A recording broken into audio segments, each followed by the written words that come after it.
ఈరోజు ఇరాన్కి సంబంధించి పాజిటివ్గా ఏదైనా ఆలోచిద్దాం. ఇరాన్ సైడ్ నుంచి కూడా మనం ఆలోచిద్దాం. ఇరాన్కి సంబంధించి పాజిటివ్గా ఆలోచిద్దాం, ఇరాన్ సైడ్ నుండి కూడా ఆలోచిద్దాం అన్నప్పుడు ఈ రెండు పాయింట్ నాకు తెలియదు. ఒకటి, ఇజ్రాయెల్కి ముందు జాగ్రత్తగా ఇరాన్ని కంట్రోల్ చేసిన అవసరం అయితే ఉంది. అమెరికా గణేష్ గోల్డ్ తాకట్టులో ఉన్న బంగారాన్ని విడిపించి కొనబడును. సంప్రదించండి 9966511144. చుట్టుపక్కల ఉన్నటువంటి ముస్లిం దేశాలు ఏవైతున్నాయో వాటిలో ఈ అమెరికా ఎయిర్ బేస్లోని రకరకాలు ఉన్నాయి.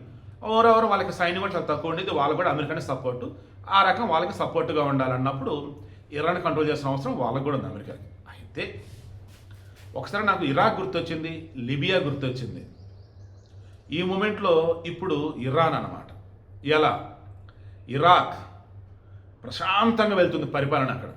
సరే, సద్దాం హుస్సేన్ కూడా కొన్నిసార్లు అక్కడ ఉన్న కొంతమంది చంపేదంతా ఓకే, తర్వాత మాట్లాడదాం. అక్కడ భయంకరమైనటువంటి అణ్వాయుధాలు ఉన్నాయంటూ ఇరాక్ మీద యుద్ధం ప్రకటించి అక్కడ జనాన్ని నమ్మించి సద్దాం హుస్సేన్ని ఘోరాతి ఘోరంగా చంపారు.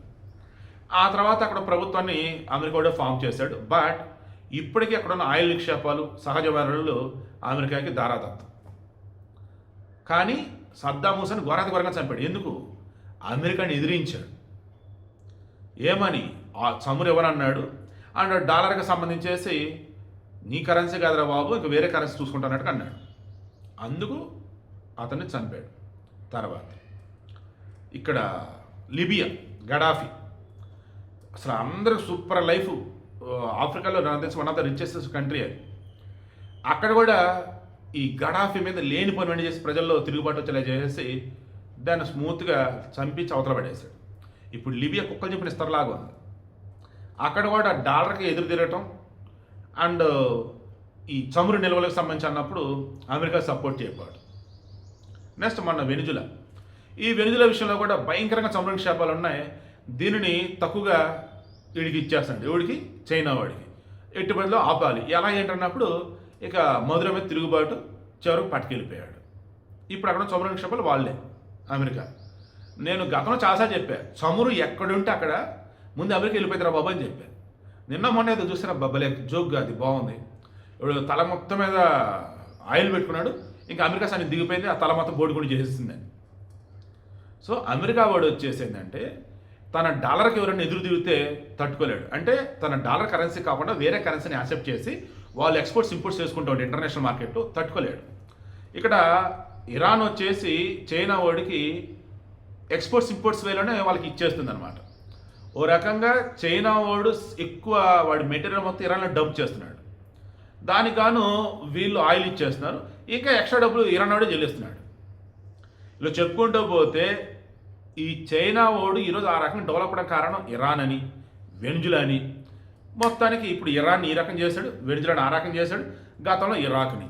ఇలా చెప్పుకుంటూ పోతే మరలా చెప్తాను చూడండి, అమెరికా అనేవాడు వాడికి ఎదురు తిరిగినా, వాడికి అనుకున్నట్టుగా వాడికి సంబంధించిన అవసరాలు ఏవైతున్నాయో కనుక అవతల ఫుల్ఫిల్ చేయకపోయినా ఏదో కొంగ పెడతాడు, నెమ్మదిగా తప్పుడు ప్రచారాన్ని మీడియాకి ఇస్తాడు.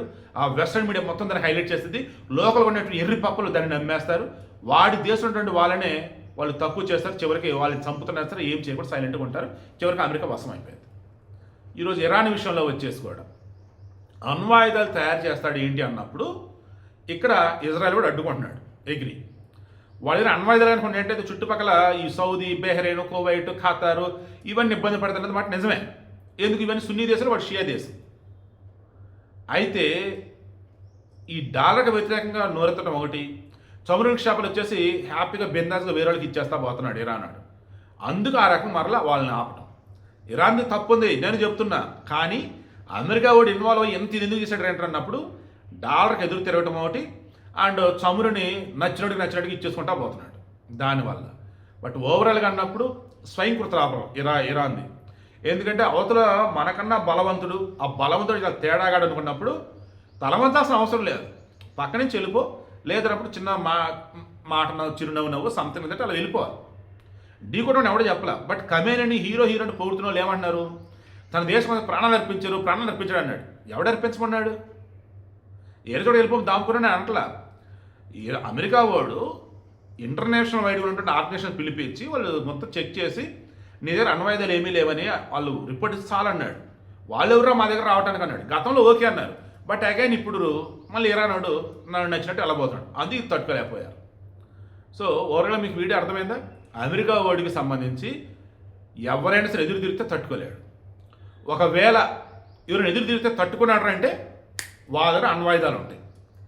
నార్త్ కొరియా లడ్డుగాడు, రష్యా, మొన్న మన మీద అసలు ఎన్ని ఆంక్షలు పెట్టాడు. మోడీ వెనక తగ్గల, ఏం చేసుకుంటే చేసుకోపో అన్నాడు. చివరి కాలబేరానికి వచ్చాడు ట్రంప్. కారణం, మన దగ్గర అణ్వాయుధాలు ఉన్నాయి, వరల్డ్ అతిపెద్ద మార్కెట్ మందే, అండ్ ఎక్కడ చూసినా మన భారతీయులు ఉంటూనే ఉన్నారు. సో ఇవన్నీ కలగలిపి మన దారికి వచ్చాడు. ఈ విషయంలో మోడీ మెచ్చుకోవాలి ఆయన గుండె ధైర్యాన్ని. మన భారతదేశ ప్రధాని కాబట్టి ఈ మాత్రమైనా ఆయన ఉండగలిగేటువంటి కారణం అదే.